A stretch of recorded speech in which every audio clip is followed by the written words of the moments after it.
ناظرین السلام علیکم ورحمۃ اللہ وبرکاتہ۔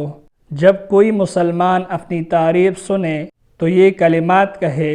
سیدنا عدی بن ارطا رضی اللہ تعالی عنہ کہتے ہیں کہ رسول کریم صلی اللہ علیہ وسلم کے ایک صحابی تھے، جب کوئی ان کی تعریف کرتا تو وہ فرماتے: اللہم لا تؤاخذنی بما یقولون واغفر لی ما لا يعلمون واجعلنی خیرا مما یظنون اللہم لا تؤاخذنی بما یقولون واغفر لی ما لا يعلمون واجعلنی خیرا مما یظنون۔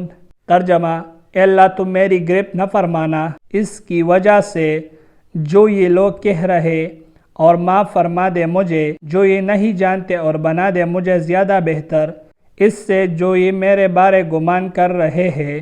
جب کوئی مسلمان اپنی تعریف سنے تو یہ کلمات کہے۔ آج کے لیے صرف اتنے ہی۔ اللہ حافظ۔